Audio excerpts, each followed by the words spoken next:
Bismillahirrahmanirrahim. Assalamualaikum warahmatullahi wabarakatuh. Ketemu lagi nih dengan Subhan Rizky Hendra di sini di acara Ngopi Yuk, ngobrol seputar industri.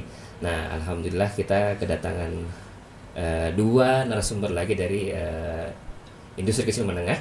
Ini produknya sudah sangat luar biasa sekali ini. Nah, tapi sebelumnya kita ke narasumber, jangan lupa untuk like, subscribe, dan komen ya dari channel kita ini supaya kita lebih bisa memberikan informasi-informasi tambahan buat sobat industri. Nah, alhamdulillah di depan saya ini sudah ada dua narasumber nih. Sudah ada, ini bisa dibilang produknya wow, sudah sangat terkenal sekali kayaknya di Makassar. Yang pertama mungkin dari Ibu Lili, ini yang punya Bunli ya. Iya. Nah, kemudian yang kedua ada Ibu Aryani yang ownernya dari Raja Madu ya. Oke, nah langsung saja mungkin sama Ibu Lili dulu. Nah, ini kita perlu kenalan sebenarnya apa sih produknya gitu. Ya, mungkin silahkan. Iya, baik, terima kasih.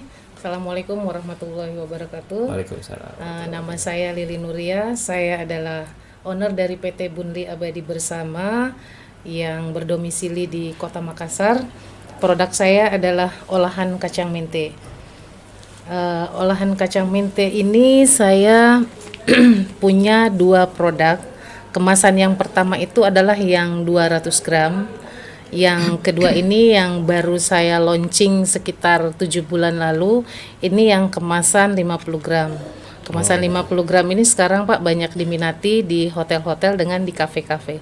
Kenapa lebih banyak yang di kenapa itu? Iya, kenapa saya buat ini? Karena saya riset pasar, kebetulan waktu itu ada permintaan dari agregator Jepang melalui Bank Indonesia.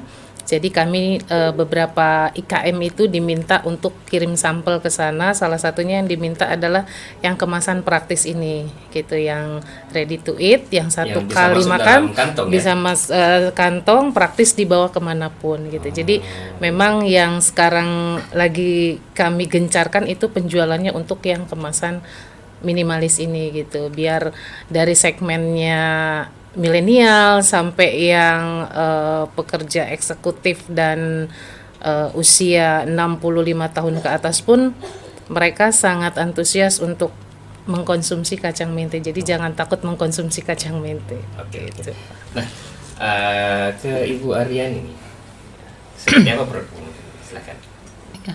Pertama, produk saya adalah madu, produk unggulan saya.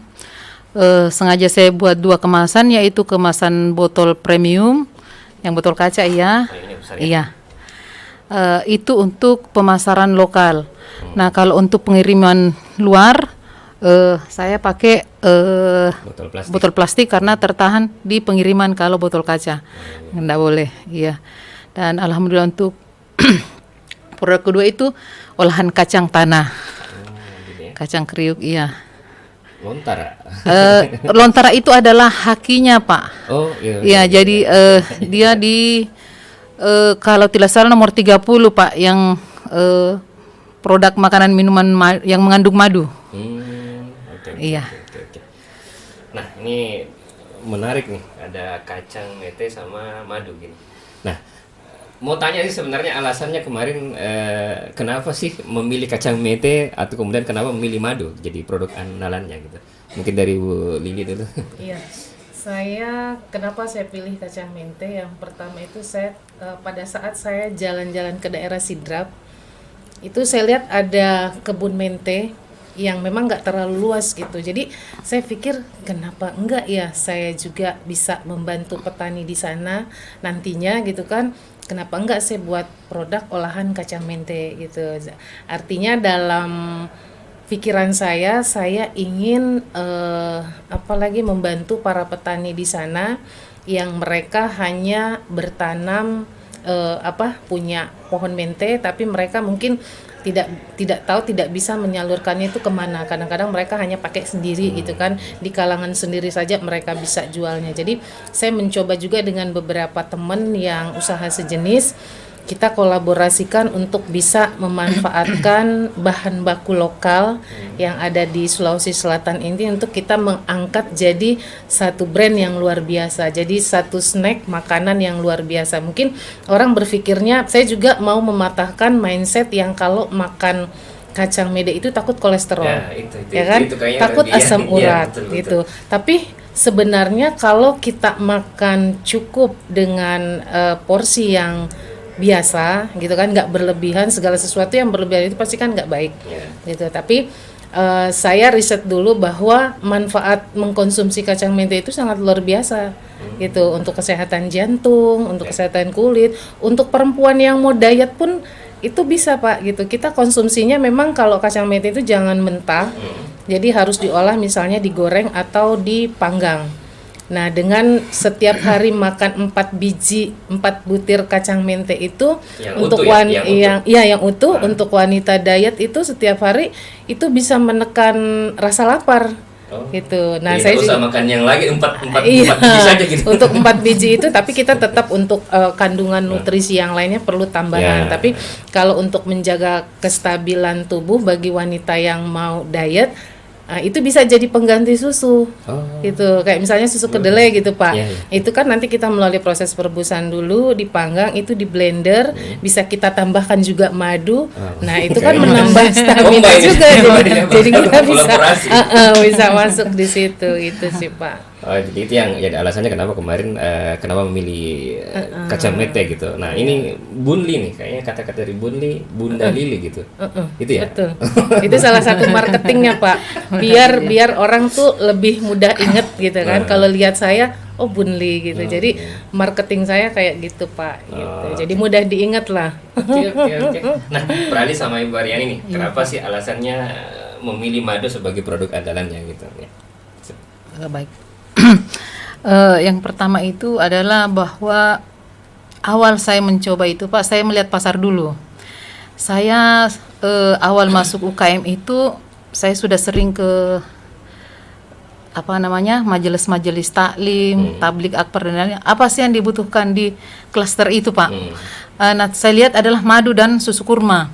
Dan cobalah saya tidak bawa produk susu kurma, tetapi begitu saya coba, Masya Allah langsung alhamdulillah penjualan. Kemudian waktu Covid saja Pak itu Ustadz manajemennya Ustadz Khalid Wasalma itu nggak ngambil per botol, malah ngambil per jergen, 40 jergen apa Pak. Alhamdulillah di Covid itu Pak. Jadi ada Covid itu tidak semua ada hikmahnya. Ada hikmahnya, iya Pak. Kemudian untuk ini hakinya tadi alhamdulillah di fasilitasi dinas salah satu dinas Pak, dinas koperasi. Kemudian untuk SNI-nya dari Badan Standarisasi Nasional ini sudah kunjungan kedua dan sudah pengambilan sampel untuk pengujian lab 3 laboratorium. Walaupun sudah ada uji labnya Pak ya, dari Bogor ini per 3 bulan, tetapi di kemasannya ya? Iya di kemasannya. Tetapi untuk lebih meyakinkan BSN, mereka ngambil 3 sampel untuk pengujian 3 uji lab, untuk 3 laboratorium, Unhas, BPOM dan saya lupa laboratorium apa lagi satu Pak, untuk lebih meyakinkan memberikan SNI Pak. Alhamdulillah. Ya. Berarti luar biasa sekali. Nah ini kalau Bunli di mana lokasi produksinya ini Bu? Kalau saya lokasi produksinya di Perumahan Dosen Unhas di Tamalandrea, seputaran wilayah pendidikan lah. Gitu, dekat-dekat kampus Unhas gitu ya? Dekat-dekat kampus Unhas gitu. Jadi tapi berpisah ya rumah produksi dengan rumah pribadi? Iya, saya memang punya lahan agak luas Mas Buan. Jadi saya memang pisahkan antara produksi rumah tangga dengan produksi sendiri. Tapi sekarang saya lagi renov untuk memang buat galeri sekaligus tempat produksi di situ. Gitu. Jadi saya mau satukan di situ bahwa memang betul-betul apa yang kami upayakan itu betul-betul sesuai dengan standar. Gitu. Emang sih kalau berdasarkan standar yang untuk sertifikasi ini memang harus berpisah antara rumah tinggal dengan rumah produksi. Iya. Betul. Nah untuk madu lontara nih maksudnya di mana nih lokasi produksinya? Kalau lokasi produksi ada 2 Pak, yang di jembatan Kembar Goa itu kami 2 lantai, untuk rumah tinggal kami di lantai 2 dengan akses yang berbeda. Lantai 1 rumah produksi, dan alhamdulillah sudah kunjungan dinas-dinas yang terkait dari BSN, dari dinas kesehatan dan lain-lain, untuk penerbitan PIRT halal dan lain-lain. Dan alhamdulillah sudah. Masya Allah. Kemudian rumah produksi kedua di Makassar Pak, di sini di Jalan Sungai Limboto. Oh, ada lagi rumah. Ada lagi Pak, iya. Untuk untuk pengembangan Pak. Oke. Nah, ini kalau mau tahu sih sebenarnya dari 2 produk ini sebenarnya sudah sejauh mana sih wilayah pemasarannya? Apakah hanya di Sulsel saja atau sudah Indonesia, atau mungkin ada sudah go internasional mungkin dari Bu Lili dulu? Saya alhamdulillah sudah secara nasional dan sudah mulai merambah juga ke luar, Pak. Di luar mana? Luar rumah. Saya sudah sampai di Hong Kong, di Singapura, terakhir kemarin yang sampel ke Jepang dengan Afrika Selatan gitu. Tapi yang Afrika Selatan. Iya. Tapi Jauh yang banget. Jadi memang kemarin kan kami dari beberapa kementerian juga difasilitasi untuk itu, ikut TEI kemarin, Trade Expo Indonesia internasional. Terus saya dapat buyer di situ, salah satu buyer dari Hong Kong. Kebetulan saya juga disupport dari IDN Store. Kebetulan dia itu adalah platform dari marketplace yang sampai ke luar, ke Hong Kong. Nah, produk saya di situ memang banyak diminati, Pak. Gitu. Jadi, tapi saya ingat pesan dari Pak Presiden bahwa kita tidak boleh mengekspor yang mentah, Ya, bahan betul, baku betul. mentah. Betul, Jadi, betul. saya pertahankan untuk mengekspor bahan baku produk yang ready to eat. Nah, itu dia, karena kan memang selama ini kita Indonesia sebenarnya lebih banyak mengekspor barang-barang raw material. Ternyata pas sampai di sini sudah dalam bentuk coklat, kita beli lagi mahal lagi gitu. Jadi kayaknya kita dibodoh-bodohin gitu. Padahal sebenarnya banyak sekali sumber daya alam yang bisa kita eksplor. Betul. Nah, itu yang bagusnya memang kita cocok lah mungkin yang Pak Jokowi bilang bahwa jangan mengeksplor raw material, tapi ekspor dalam bentuk produk. Iya, betul Pak. Karena ini juga saya alhamdulillah bahkan di salah satu mungkin saya bisa sebut kayak M Block Market Jakarta, Padang, Jambi, Medan sama Jogja itu saya juga sudah tersedia gitu kan. Justru mereka di luar Sulawesi itu menganggap bahwa kacang mete itu adalah makanan sultan. Oh, gitu ya. Gitu. Jadi apalagi saya mengangkat story. Ya kan, storytelling dari kisah dari si kacang mente ini yang khas dari Sulawesi Selatan, mempunyai tekstur, taste yang berbeda dengan kacang mente dari daerah lain gitu. Itu sudah saya buktikan karena saya riset juga ke beberapa daerah untuk mencoba kacang mente yang baik, tetapi alhamdulillah dari tanah Sulawesi Selatan itu masih tetap yang terbaik sih. Untuk Jadi, saya pakai gitu kan. Jadi kita punya keunggulan juga ya terkait masalah kacang mete ini. Karena tidak mungkin dilihat kalau kacang itu biasa Pak. Biasa, ya, betul, Tetapi betul. pemilihan bahan baku untuk dijadikan satu olahan snack itu cukup kita harus tahu betul, paham betul. Jadi betul-betul riset ya. Maksudnya biji kacang mente yang baik itu yang seperti apa, tumbuh di dataran yang seperti apa. Karena dia yang bagus itu kan kadar airnya yang rendah. Itu kebetulan saya ambil ini dari dekat Gunung Batu. Kebunnya, jadi memang kurang kadar airnya sehingga dia menghasilkan bahan baku yang memang betul-betul berkualitas. Nah, ini nih nilai plus nih buat sobat industri nih. Kalau bikin produk harus ada risetnya juga nih supaya tahu sebenarnya apa sih sebenarnya perbedaan antara produk saya dengan produk orang lain. Nah, mungkin untuk Ibu Arya ini sudah sampai sejauh mana nih madu lontaranya dipasarkan gitu?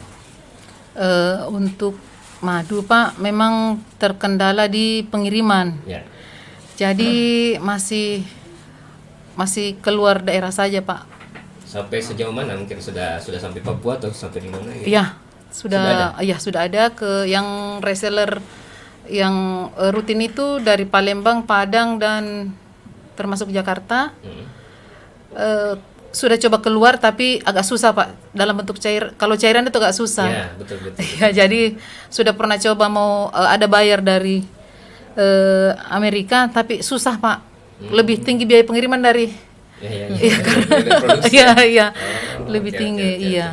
Kemudian madu ini kalau produk Bunlik untuk madu kualitas hutan Sulawesi Selatan masih di atas dibanding yang lain, Pak. Kecuali kalau memang, makanya di sini stok itu jarang tinggal, Pak. Jadi kalau saya kewalahan di stok, terpaksa ngambil dari luar. Tetapi indikatornya adalah harus uji lab dulu, baru masuk ke rumah produksi saya. Gitu Itu aja, iya. Tapi maksudnya dari 2 produk ini memang sumbernya ambil dari sumber daya alam dari yang ada di Sulawesi Selatan Iya, ya? iya, Betul, Pak. Asli Berarti memang Sulawesi Selatan. betul-betul iya. potensi dari Iya. Sulawesi Selatan. Kearifan lokal, makanya mereknya aja lontar, Pak, ikonnya.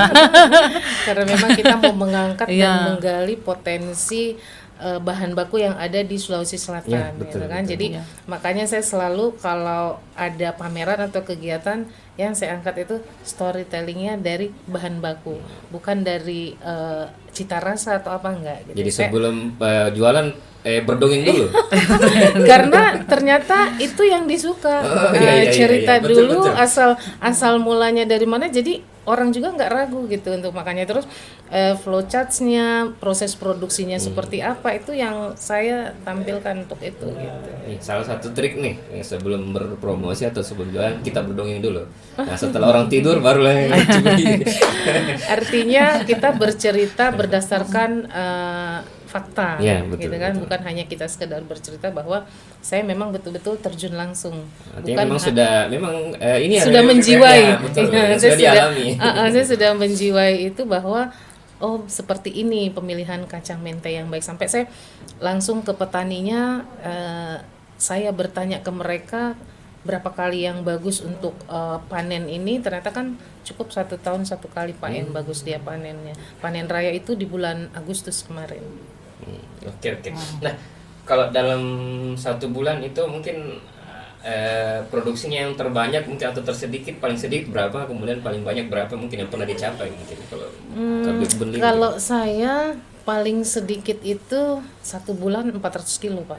wow 400 kilo. Alhamdulillah, iya. Di awal saya buka usaha ini, saya memang selalu optimis, Pak. Jadi artinya apapun yang saya lakukan, saya sudah harus saya tidak takut ambil resiko apapun, mau itu di kondisi keadaan seperti apapun, saya tetap siap, gitu kan. Artinya saya sudah punya langkah-langkah, saya sudah punya strategi marketing yang akan saya lakukan pada saat misalnya bahan baku turun atau apa gitu kan, bahan baku meningkat gitu.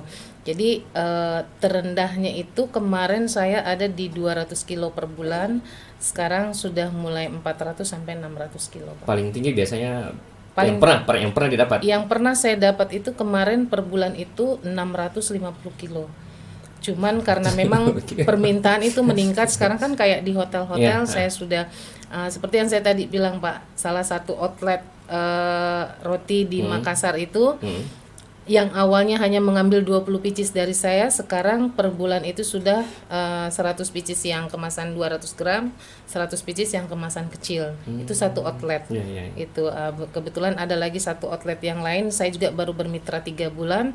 Dalam 1 minggu itu dia bisa 2 kali PO untuk 5 outletnya. Wow, luar biasa. Alhamdulillah, itulah dari trust, kepercayaan yang saya dapat.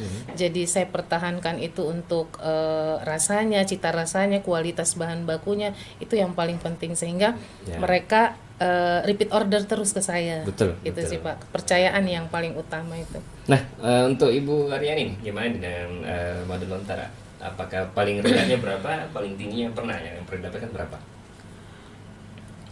Terendahnya itu sekitar 70 kilo, Pak. Jadi 70 Sudah kilo main itu puluhan dan ratusan gitu. 70 kilo yang terendah, yang terbanyak ya di atasnya lah, Pak. Yang saya bilang tadi sampai customer itu sudah tidak beli per botol, mintanya per jergen. Oh, jergen. Jergen.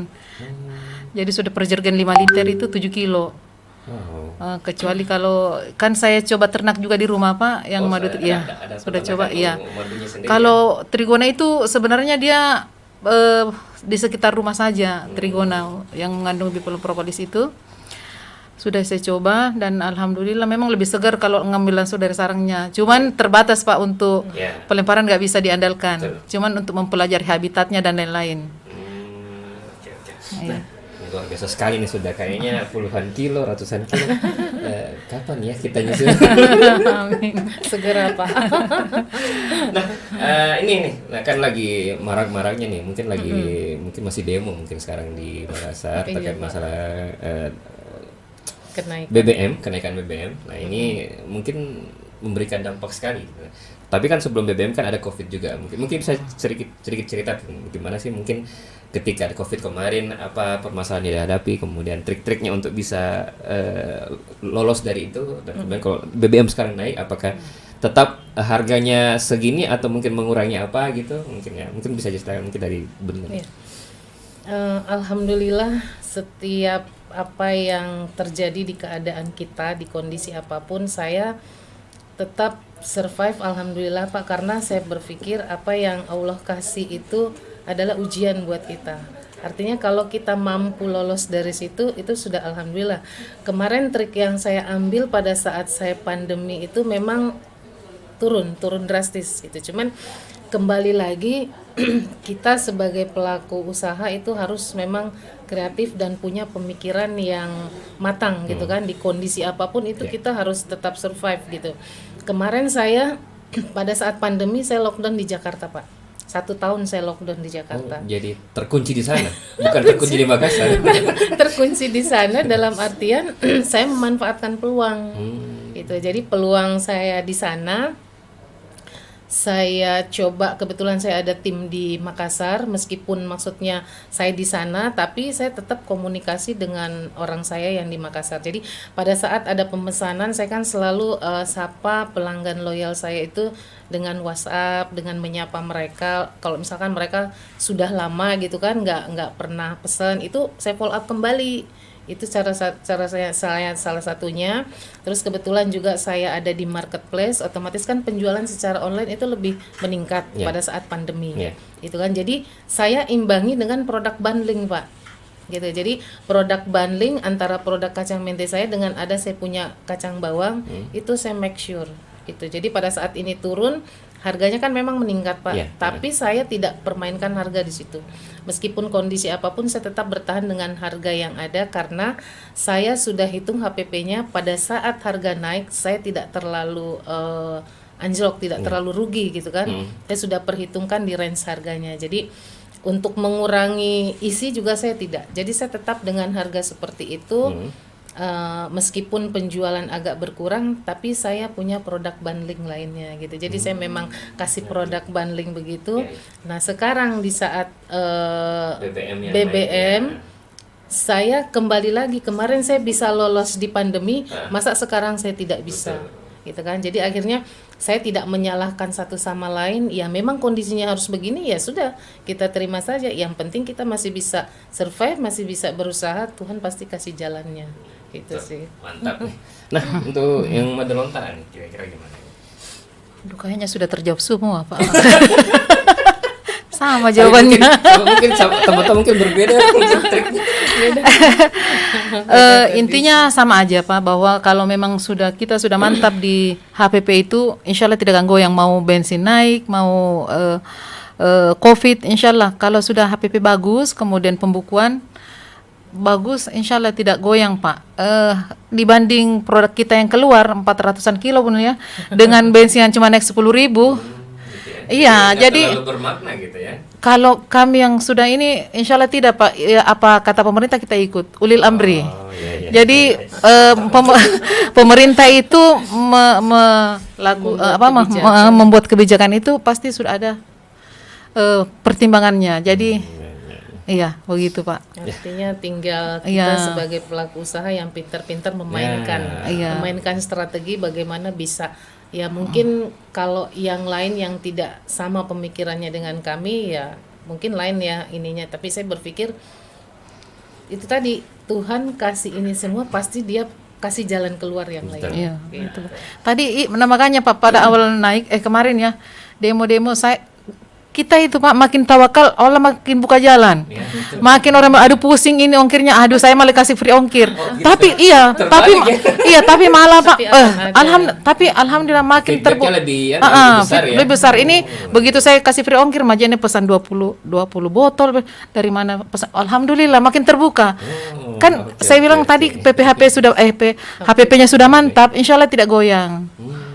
Oke, oke. Iya, Pak. Mantap nih. Nah, mungkin sedikit nih, kira-kira dengan adanya pemerintah, hadirnya pemerintah, kira-kira apa sih menjadi harapan dari kedua IKM ini gitu?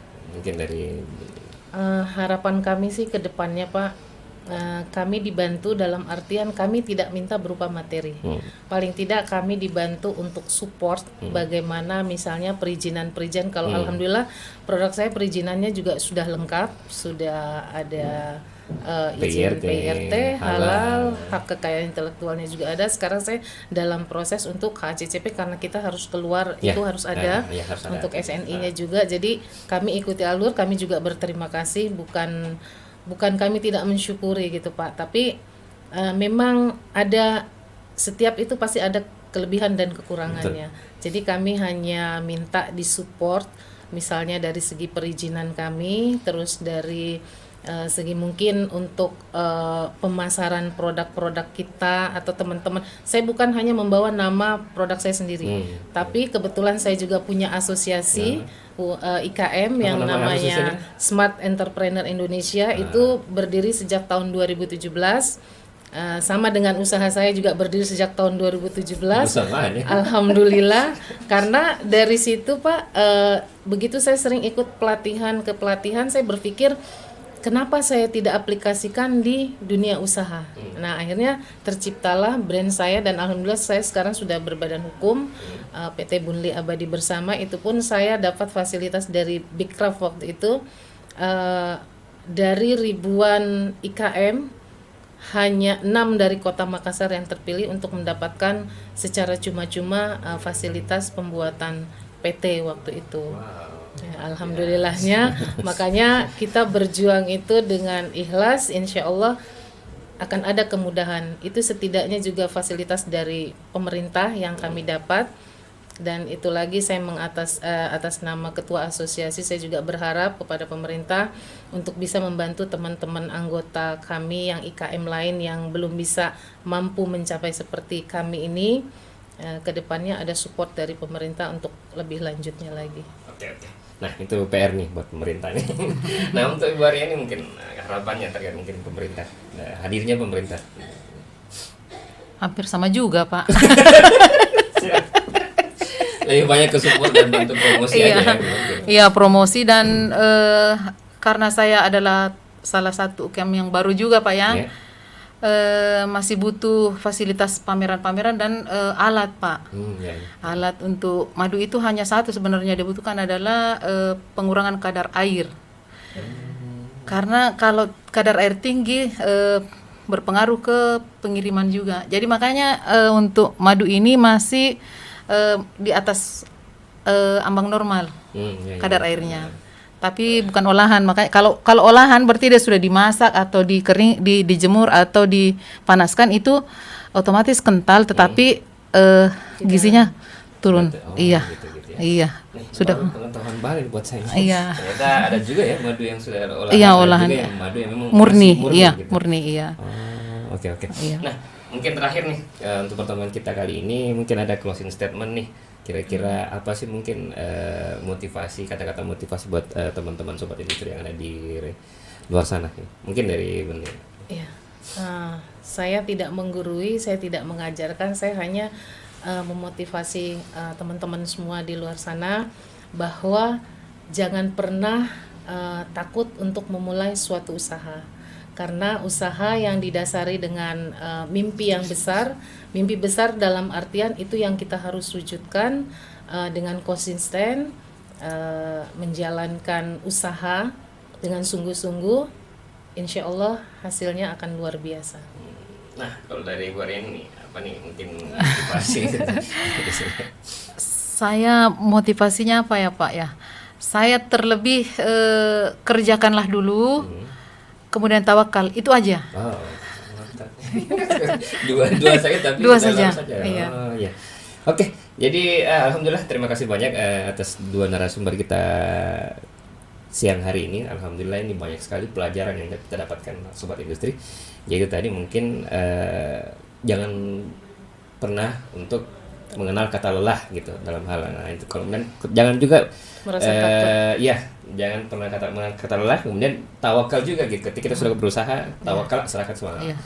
Allah Subhanahu Wa Taala. Nanti bisa dibilang feedbacknya itu lebih besar ketimbang Iya, kucing. lebih besar, Ya, Pak. betul. Nah, sebelum saya tutup, jangan lupa untuk like, komen, dan subscribe ya channel kita ini supaya kita bisa memberikan informasi-informasi tambahan buat teman-teman semua yang ada di rumah. Terima kasih. Saya tutup. Assalamualaikum warahmatullahi wabarakatuh. Dadah.